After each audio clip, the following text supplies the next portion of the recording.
Good evening. Good evening. Back at you from my humid garage, fresh off the journey to the Northwoods, which is what I'm going to talk about today. My Northwoods experience this season. It was a little tougher than normal, but you know what? The lake put out when I needed it to. We made a lot of really awesome memories. We had a lot of cool experiences with the limited time that we had. But I'm going to run down some of the baits that we had a lot of success with. Some will be of no surprise, and some, you may not be as familiar with. In all transparency, the most effective bait in the Northwoods this season by far was northern pike. I've never had as much of an issue of getting fish to eat a lure as I did this year, as evidenced by the wonderful clientele that I had up there between Scott and Becky and Trey. It was a blast to have all of those people put their faith in me and just work with me through those days. And we had some tough fishing days and we had some juicy fishing days. And in all honesty, if there was one consistency about the Northwoods this summer, it was that when it felt juicy and felt like fish were going to bite, fish bit.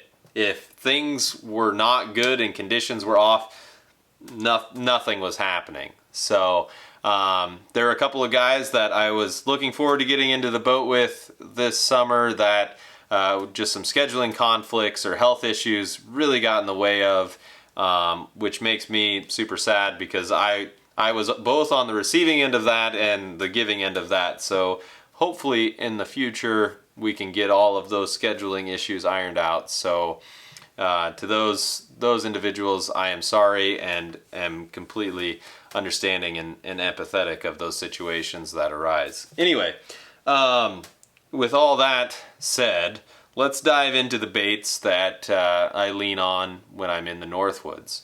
Oh, I almost forgot. Tristan, we got to fish a little bit too, so it was great to hang out and get to know someone else who has a passion for the muskies. I don't know if you learned anything from me. If you learned anything, it was probably that muskies suck for everybody, but at least you learned that. So with that said, let's dive into the baits. We've got a few to talk about. Where do I want to begin? I don't know. We'll begin in a similar place as the last time. It's still on the rod. It's still doing things. We've got the big action baits. We've got the Flutter Glide. This is the EV walleye. My camera does not want to focus, which is what it is. There it goes. The EV walleye Flutter Guide. Becky threw that one a bunch with me when I had her and Trey. One of the baits that moves some fish when nothing else would. I don't know if it's the flash, I don't know, whatever. Unfortunately, we didn't get any muskies to eat that, but Becky was able to acquire some bait with that lure a couple of times, so that was appreciated. Another Northwoods staple that I lean on and have leaned on heavily is the SRJ. That should come as a surprise to no one. I think the famous last words of the one, the only Taylor Flannery is that when things suck, go to the SRJ because it'll make stuff happen. And he's definitely right on that one. Moving on. Speaking of Becky and her tendency to throw glides, again, the Poseidon swim bait was another one that we leaned on pretty heavily. She did awesome with this one, and again, it's one of those baits where it was able to move things and show us things when really nothing else was. So again, I don't think we caught any fish on it, any pike or anything, but we had a few follows, and it gave us an indication of where those fish were positioning and located, albeit not really wanting to do anything at the time. But when you get a heat wave in the 90s in the Northwoods, you're just fighting uphill the whole time. So I was happy that they got a really nice fish on their very first day with me, because I think we all knew going into the next 2 days it was going to be really tough, and we lost a couple of fish. Nothing as big as the one that we caught, so fortunately we capitalized on the biggest opportunity that we had. All right, let's talk about topwater for a second. We used several different topwaters throughout our time up there. The prop baits that we leaned on the most would be the little rooster and the big rooster from Big Guy Baits, Babe Campbell, there in the Madison area. These things are great. They've got a big profile. They've got a good squeak to them, which I really like. You may not be able to hear that on camera, which is okay. This one's got a really good plop to it. I really like it. I had my brother-in-law throwing it on some big fish water, but he made a bait change at just the right time, so we were able to get one. He changed to his grandpa's bucktail and caught a really nice fish, so that was cool. I really like those roosters. I think that they will do really well for me this fall. I'm looking forward to chucking those more. Another topwater that I really like and lean on a lot at this point is the Topline Baits Flaptail. This thing is so loud. It doesn't matter how quick you reel it, how slow you reel it. It's constantly doing the tinging noise that you want. I talked to one of my clients, Scott, about the sound that I like to get from a Lee Lures flaptail, which I've had really good success on Lee Lures flaptails. I've caught more fish on Lee Lures flaptails than any other topwater lure. However, you really need to be reeling it at the right speed, at the right pace to get the sound that is necessary. You know it when you hear it, but if you're not at that speed, if you're not at that pace, you're not going to be catching fish on those lures. They are very finicky. I don't have any experience with the HD ones or the other washer flaptail ones that he has. Those might not be as finicky, but the original ones very much are. Let's see. Let's talk blades for a second. All right, so one of the Northwoods staples, this is not the one that I lean on in the Northwoods because it's very brightly colored, but it's just the one that I had on hand. The Droptine Tackle Growler. I love this thing. It's awesome for pike. It's awesome for muskies. It gets the job done in the Northwoods. I really like Thatcher's new bell system up there. It's great, looks great, works great, all the things. So this one will be coming with me wherever I go this fall, especially if there's stained water to be had. Outside of Callie's grandpa's bucktail, the one that I had a lot of success with in the Northwoods, lost a couple of fish on, had an opportunity, had a really nice fish on, and it just didn't work out because it nipped the very back end and just didn't quite get the hook, would be the Baby Bad Egg. The bucktail that did all of the work for me last year. This is Callie's bucktail. She has not yet thrown this one. This is the Northern Lights model from KV and Dadson Blade Baits. This one is probably going to start coming along with me on different adventures. The worst case scenario is it gets too chewed up and then KV has to make her another one, which I bet I can talk him into that. So the bucktail I had the most luck with, by far, the Baby Bad Egg of Dadson Blade Baits. You've seen it before. You'll see it again. All right, twitch and dive and rise time. Dive and rise, again, the 8-inch Navin. Always gets action in the Northwoods. I don't know what it is about this lure. I don't know what it is about the profile, what it does, how it looks to the fish, but if you need something to happen, an 8-inch Navin is always a good bet to go to. It's a great lure. They do incredible work in the spring. They do incredible work in the summer. Muskies eat 8-inch stuff all the time, so it's just one of those natural kind of profiles, presentations to go to, especially if stuff is kind of tough. All right, Ridgways were another one. I really like the softtail models. Again, it's just a little bit smaller profile. It's one that I lean on in the Northwoods. I've had a lot of luck. Scott threw his 9-inchers a bunch. I've thrown these a fair amount. It's just one of those deals where if you want to get it cracked, you got to chuck it. And those fish really like these bigger, wider wobbles at times. It's just figuring out a time where they're going to go.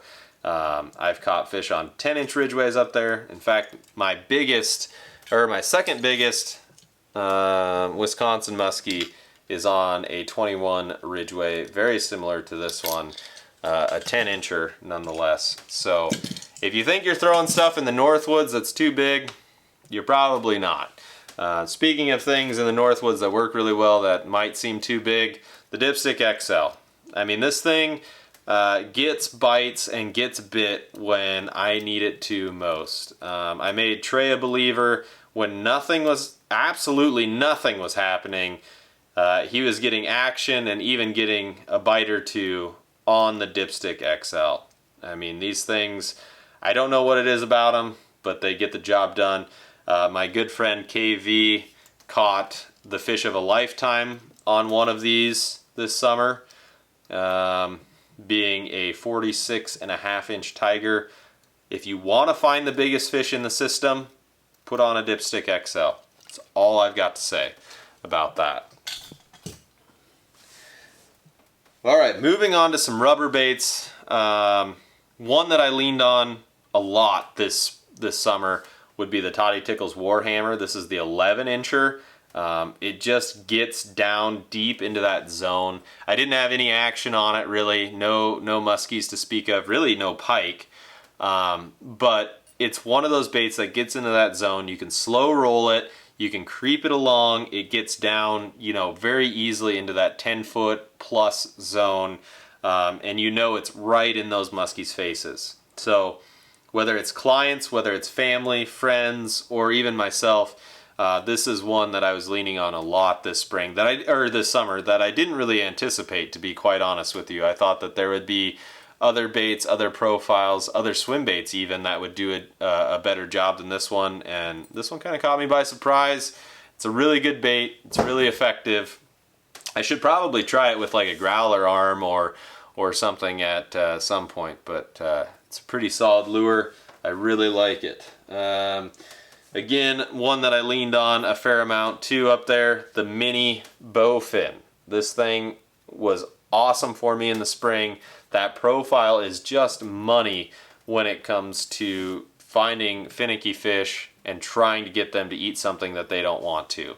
I made it happen this spring, and yeah, my second biggest muskie, I don't know what it is. The one in the Northwoods I didn't bump, but came on this one. So appreciate Taylor and Gus hanging out with me. Actually, I think it was Taylor, Brian, and I when I caught that one on the mini. But the mini did exactly what it was supposed to do this spring, and I leaned on it pretty heavily in the Northwoods despite it not necessarily getting the action that I wanted to. Again, another one would just be the regular bowfin. This thing is awesome. Had some action on it.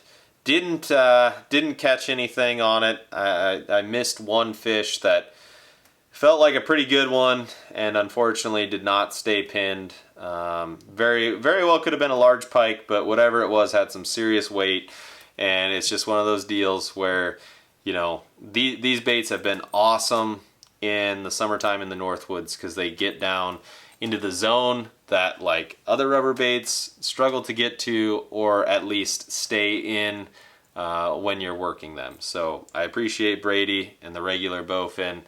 That thing is always awesome. And speaking of awesome baits by Brady Martz, none other than the swim fin. This thing was phenomenal for me this summer. This thing got bit when literally nothing else would get bit. In 90 degrees when I was with Trey and Becky, I did not fish very much except for a few spots. And there was one spot in particular, I lost 2 fish on it. Neither of them were that big, Unfortunately, neither of them stayed pinned, but I know that they were both muskies. That was on the Mr. T color. That was not on the turd color, I think is what this one is. But then with the Fam Bam, a couple weeks later, we were doing a pontoon cruise and I was just rip trolling one out the back because things were juicy, and I ended up catching, I don't know what it was, 40 incher, 41. It doesn't really matter. It was a nice fish, might be my biggest of the season, but on the swim fin. The swim fin just has figured out a way to get stuff done, and don't take it from me, go follow the Bam Bam page. There have been some serious fish caught on the swim fin this season. So I'm going to keep chucking them around. I'm really excited to throw them this fall because they kind of work and operate in a zone that's a little shallower than the bowfin, which I really like because that means that in that zone, you know, I can work a bait that I wouldn't be able to get the bowfin to work in. If you're talking less than 5 feet, the bowfin struggles a little bit at times unless you're really concentrating on keeping your rod tip high and keeping that bait up. So anyway, that's besides the point, but really looking forward to throwing the swim fin more on shallow stuff this fall. But if you've watched this far, I appreciate you all checking it out and hanging out with me during the tackle talks. It means a lot to me that you all tune into these, and your support means the world to me. So there will be more tackle talks on the way. I just have to find time to do them, and it will probably be a marathon sprint again to get them all done and put into one thing similar to tonight. But it will happen, and I definitely appreciate you all tuning in. So with that being said, I hope that you have a great rest of the season on the water and catch a giant, catch a PB, all the things. But anyway, with that said, good luck out there. Hopefully I'll see you on the water, and I'll catch you in the next one. Peace.